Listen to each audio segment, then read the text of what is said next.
ഓം നമോ ഭഗവതേ വാസുദേവായ. ഓം നമോ ഭഗവതേ വാതനാഥായ. ഓം നമോ ഭഗവതേ നാരായണായ.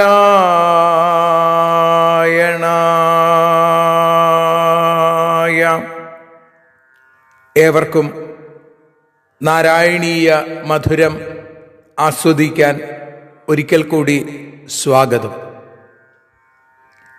മൂകം കരോതി വാചാലം പങ്കും ലംഘയത്തെ ഗിരിം യൽകൃപാതമഹം വന്ദേ പരമാനന്ദമാധവം. അഖിലാനപരാധാന്മേ ക്ഷമസ്വ കരുണാനിധേ പ്രസീദ മൽഗുരോ നാഥ ജനകായ നമോ നമഃ. അഖിലാനപരാധാന്മേ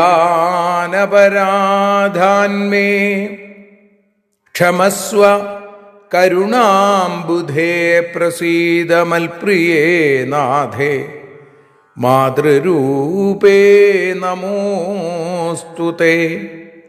സദാശിവസമാരംഭാം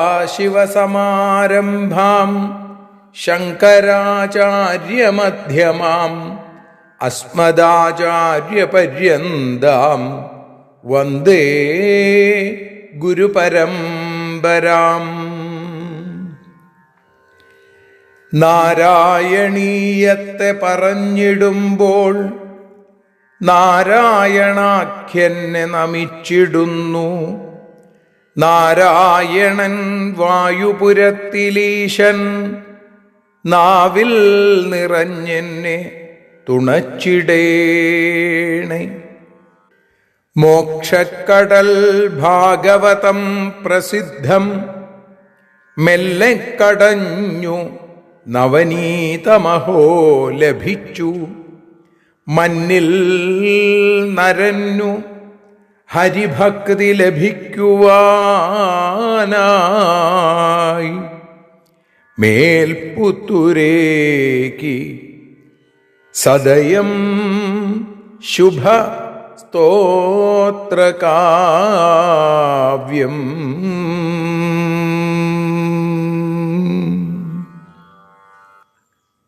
പണ്ഡിതാഗ്രേസരനും ഭക്തോത്തമനുമായ മേൽപുത്തൂർ നാരായണ ഭട്ടപാദർ ലോകത്തിന് നൽകിയ ശ്രീമന്നാരായണീയമെന്ന ആ സ്തോത്രകാവ്യത്തെ നാരായണീയ മധുരമായി നമ്മളിന്നിതാ 15ാമത്തെ ദിവസവും അനുസ്മരിക്കുകയാണ്.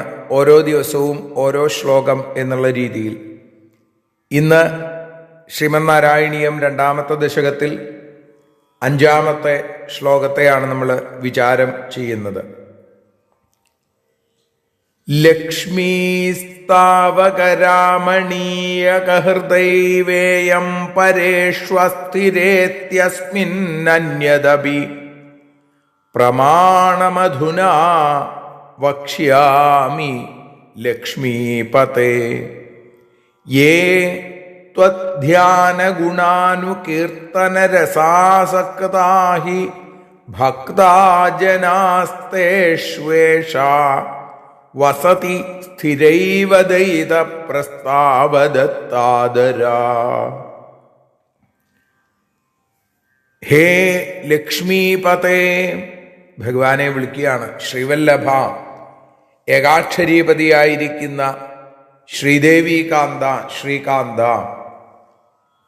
യം ലക്ഷ്മി, ഈ ലക്ഷ്മി ഉണ്ടല്ലോ, ഇന്നലെ പറഞ്ഞു ഈ വൈരുദ്ധ്യം വളരെ അത്ഭുതകരമാണ്. അവിടുത്തെ മാറിടത്തിൽ അധിവസിക്കാൻ തരപ്പെട്ടിട്ടും ശ്രീദേവി അങ്ങയിൽ കൂടുതൽ അനുരക്തയായി തൻ്റെ ഭക്തന്മാരുടെ അടുത്തേക്ക് പോലും അധികകാലം പോയി താമസിക്കാറില്ല ഈ ദേവി എന്നൊക്കെ പറഞ്ഞു. എന്നിട്ട് പറയുകയാണ്, ഹേ ശ്രീവല്ലഭ, ഈ ലക്ഷ്മി ഉണ്ടല്ലോ, സത്യത്തിൽ എന്താണ് മറ്റുള്ളവരുടെ അടുത്ത് ഇരിക്കാത്തത്? താവകരാമണീയകഹൃത ഏവ, അവിടുത്തെ സൗന്ദര്യം കണ്ട് ഭ്രമിച്ചിട്ടാണ്, അതിൽ മോഹിച്ചിട്ട് തന്നെയാണ് ലക്ഷ്മി പരേഷു അസ്ഥിര, മറ്റുള്ളവരിൽ ഉറച്ചു നിൽക്കാത്തത്, അസ്ഥിരയായി നിൽക്കുന്നത്. ഇനി അതിന് ഒരു പ്രമാണം കൂടി പറയാം, വെറുതെ പറയല്ല, അതിനൊരു പ്രമാണമുണ്ട് എന്നാണ്. ഇതി അസ്മിൻ അന്യത് പ്രമാണം അപി അധുനാ വക്ഷ്യാമി, അധുനാ അഹം വക്ഷ്യാമി, ഞാനിപ്പോ പറയാം. എന്താ അത്? യേ ജനാഹ, ഈ ജനങ്ങളുണ്ടല്ലോ, ഏതാളുകളാണ്? ത്വധ്യാന ഗുണാനുകീർത്തനരസാസക്താഹി ഭക്താഹ, അവിടുത്തെ ധ്യാനം, അവിടുത്തെ ഗുണഗണങ്ങളെ ഉൾപ്പെടുത്തിക്കൊണ്ടുള്ള ആ ഗുണാനുകീർത്തനം, അങ്ങനെ പാടിപ്പുകഴ്ത്തുമ്പോഴുണ്ടാകുന്ന രസം ഉണ്ടല്ലോ, ആ രസം കൊണ്ട് അവിടുത്തെ ഭക്തന്മാരായിരിക്കുന്ന ആളുകൾ, അങ്ങനെയുള്ള ആളുകളിൽ തേഷു ഏഷ ദൈതപ്രസ്താവദത്താദരാ സ്ഥിര ഏവ വസതി. ഇങ്ങനെ സ്ഥിരമായിട്ടിരിക്കില്ല എന്ന് പറഞ്ഞാലും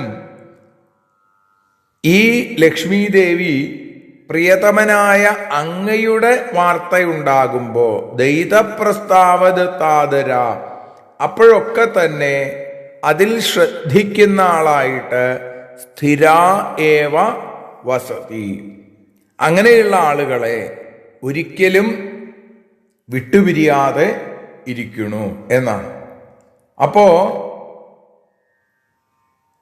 ഭഗവാന് അനുഭവസിദ്ധമാണ്. ഹേ ലക്ഷ്മീപദേ, അങ്ങയ്ക്കും അറിയാം, അതല്ലേ ഭാഗവതം പഞ്ചമസ്കന്ധത്തില് ലക്ഷ്മി തന്നെ ഭഗവാനോട് പറയുന്നു. 5-ാമത്തെ സ്കന്ധത്തിൽ 18-ാമത്തെ അധ്യായത്തിൽ 22-ാമത്തെ ശ്ലോകമായിട്ട് ലക്ഷ്മി കേതുമാലാവർഷത്തിൽ ഭഗവാനെ ഭജിച്ചുകൊണ്ടിരിക്കുന്നു. പ്രദ്യുമ്ന സ്വരൂപനായിട്ട്, കാമദേവ സ്വരൂപനായിട്ട് ഭഗവാനെ ഭജിച്ചുകൊണ്ടിരിക്കുകയാണ്. അപ്പോഴാണ് ദേവി പറയുകയാണ്, മൽപ്രാപ്തയേജേഷ സുരാസുരാദയ സ്തപ്യന്ത ഉഗ്രം തപ ഐന്ദ്രിയേധിയ ഋതേ ഭവത്പാദപരായണാന്നമാം വിന്ദന്ത്യഹം ത്വദ്ഹൃദയ യതോജിത. എന്താ പറയണത്? ഇന്ദ്രിയങ്ങൾക്ക് ലഭിക്കുന്ന വിഷയസുഖങ്ങളെ ആഗ്രഹിച്ച് അജേഷ സുരാസുരാദയ, ബ്രഹ്മാവ്, മഹാദേവൻ, ദേവന്മാര്, അസുരന്മാര് തുടങ്ങിയവരൊക്കെ തന്നെ എന്നെ ലഭിക്കാൻ വേണ്ടിയിട്ട്, എൻ്റെ കടാക്ഷം കൊണ്ട് ലഭിക്കുന്ന സമ്പത്ത് ആഗ്രഹിച്ചിട്ട് അതികഠിനമായിട്ട് തപസ് ചെയ്യും. എന്നാൽ അങ്ങയെ ആശ്രയിക്കുന്ന ആളുകൾക്ക് ഭവത്പാദപരായണാൻ ഋതേ, അങ്ങയുടെ പാദഭക്തന്മാരല്ലാതെ മാം ന വിന്ദതി, എന്നെ പ്രാപിക്കുന്നില്ല. എന്നെ പ്രാപിക്കാൻ അങ്ങയെ ഭജിക്കണം എന്നാണ്. കാരണം കാലാദികൾ കൊണ്ട് ജയിക്കപ്പെടാത്ത ഹേ ഭഗവാനെ അജിത, ഞാൻ അങ്ങയിൽ ഹൃദയത്തോടു കൂടിയവളാണ്, അങ്ങയെ ഭജിക്കുന്നവരെയാണ് ഞാൻ കടാക്ഷിക്കുക, ഇതെന്റെ സ്വഭാവമാണ് എന്ന് ദേവി പറയുന്നുണ്ട്. അപ്പൊ അങ്ങനെ ആ ഭഗവതിയുടെ അനുഗ്രഹം വേണമെങ്കിൽ ഭഗവാനിന്റെ പാദാരവിന്ദങ്ങളെ ആശ്രയിക്കണം എന്ന് ഭഗവതി തന്നെ ഉറപ്പിക്കുന്നു. പട്ടേരിപ്പാട് ഈ ശ്ലോകത്തിലൂടെ അതുകൂടി സൂചിപ്പിച്ചു. ആ ശ്ലോകം ഒരിക്കൽ കൂടി നമുക്ക് ചൊല്ലി ഇന്ന് സമർപ്പിക്കാം. ലക്ഷ്മീസ്താവകരാമണീയകഹൃദൈവേയം പരേഷ്വസ്ഥിരേത്യസ്മിന്നന്യദപി പ്രമാണമധുനാ വക്ഷ്യാമി ലക്ഷ്മീപതേ. യേ ത്വധ്യാനഗുണാനുകീർത്തനരസാസക്താ ഹി ഭക്താ ജനാസ്തേഷ്വേഷാ വസതി സ്ഥിരൈവ ദൈതപ്രസ്താവദത്താദരാ. ഇനി ഇതിൻ്റെ മലയാള പരിഭാഷ ശ്രീഹരിയുമായിട്ട് പാടി സമർപ്പിക്കുന്നു. ലക്ഷ്മീപതിയായ ദേവ ഒന്നുകൂടി ചൊല്ലിടാം ഞാൻ ദേവി എന്നും ജനങ്ങളിൽ ചപല തന്നെ.